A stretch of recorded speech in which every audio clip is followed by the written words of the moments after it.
everyone. Good morning, good afternoon Philippines. Good morning dito sa Saudi. Good afternoon Philippines. Kumusta ang lahat? Kain tayo ng chow fan or oatmeal, Quaker Oats. Ito yung breakfast ko. Ngayon ba ako magbe-breakfast? Wala. Mag-11. Kasi naglinis po ako. Grabe kong linis, no? Tapos dito sa unang hagdanan, sa kabilang hagdanan naman. Tapos paakyat din. Tapos nagmapa ako pababa. Tapos kabilang hagdanan paakyat. Ganun style natin sa paglinis kasi nakakatamad man, pababa na naman ulit. Paakyat na naman. Kain tayo, oh. May ako, kamatis. At saka green bell pepper. Nahinog na nga lang siya. Ayokong kumain ng kanin. May kanin naman kami. Nasa rep pero dati laging kanin. Nakakalaki kasi ng tiyan yung kanin. Pwede naman kumain ka ng kanin. Kunti lang. Mga 3 spoon. Ganun. Tamang diet. Kain po tayo guys. Mga ka-OFW dyan. Kumusta kayo? Ang tawag? Pino man to na Quaker Oats. Gusto ko siya kasi fiber.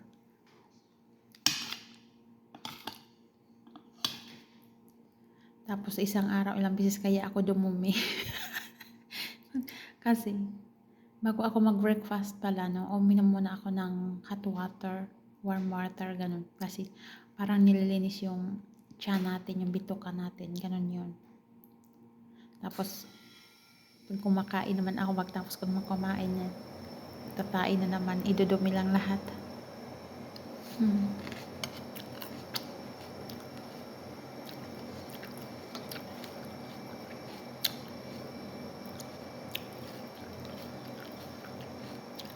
Nagda-diet tayo, no?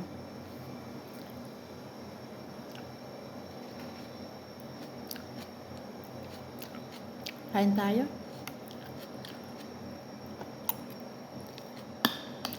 Baka sabihin na sa Pilipinas, masarap ng buhay dito. Hindi nila alam. Halos hindi makakain kay busy.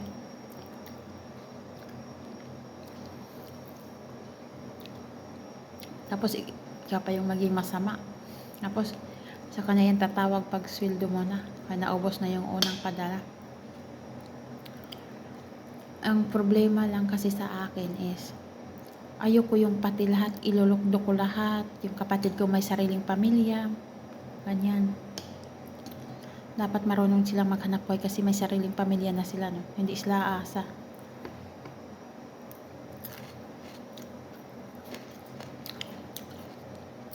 Nakamag-anak din ng mama ko. Kala nila sarap-sarap magtrabaho dito. Punta kayo dito. Mahirap mag-apply sa Pilipinas, no? Kasi mag-sacrifice ka muna ng paulit-ulit mong lalakarin ng 2 weeks or 3 weeks.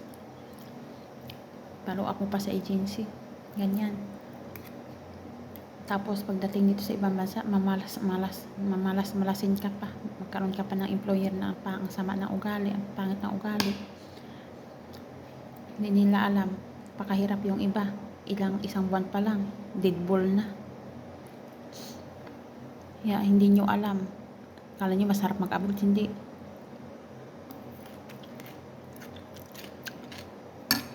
Buhay dito nakataya. Ay, sinabi ko sa sarili ko, hindi ako pumunta dito magpapatay. Hindi ako pumunta dito para magpaanaan kahit sinong lalaki. Trabaho ako. Ang punta ko dito sa ibang bansa ay hindi lalaki. Hindi rin pinunta ko dito maglandi-landi.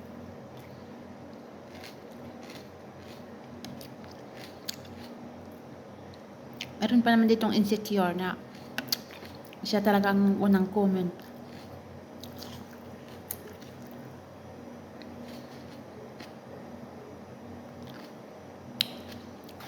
Kasinggero kasi yan.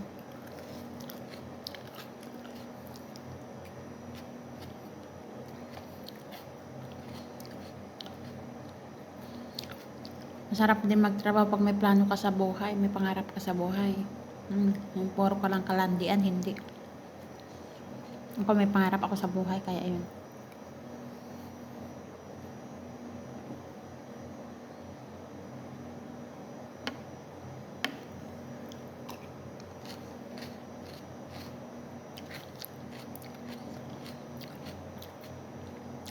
May sibuyas din, oh. Pero marami tong benepisyo.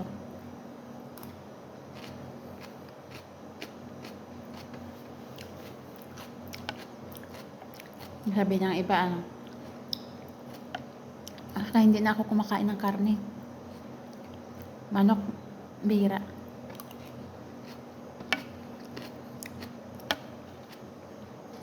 Nakakasawa yung manok.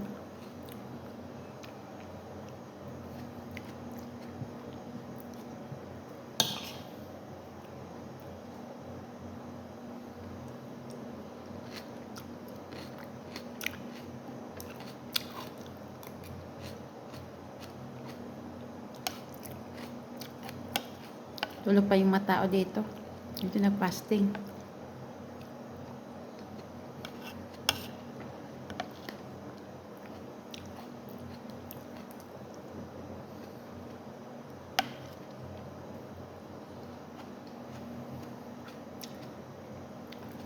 Hindi po na ako kaya nga mag-fasting po. Kain talaga ako kahit konti.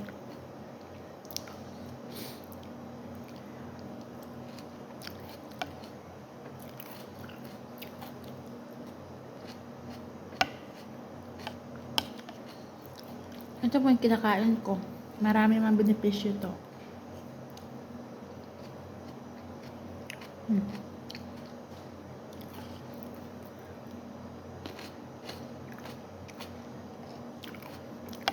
Ay ko din ang maalat.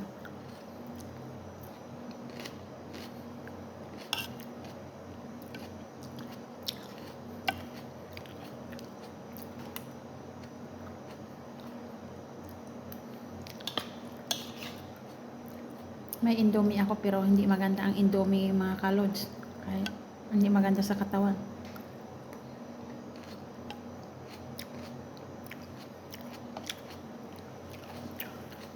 Mahirap lang naman ang pinakain ko. Kamatis, sibuyas. Nilagyan ko ng lemon siya para hindi maamoy. Tapos green bell pepper, yun. Tapos yung lemon.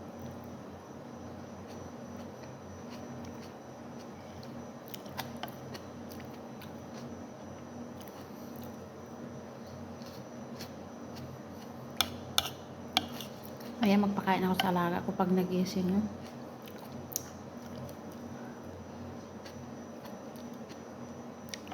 Dili na yun magising pero pakainin ko yun.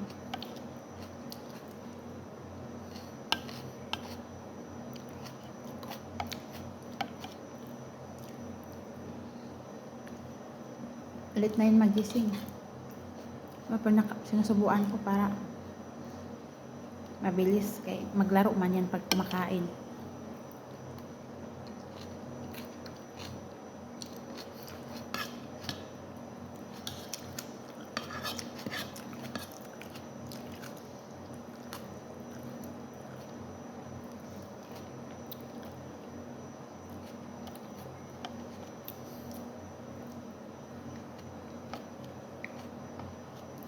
Yay! Thank you, Lord.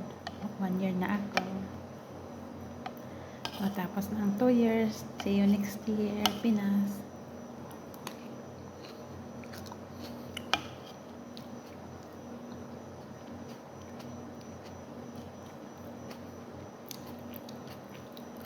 Ayoko na mag-abroad sa Pinas na ako.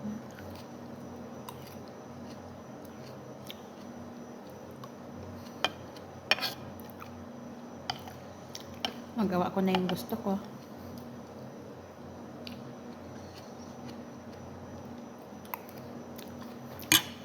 See you Philippines next year.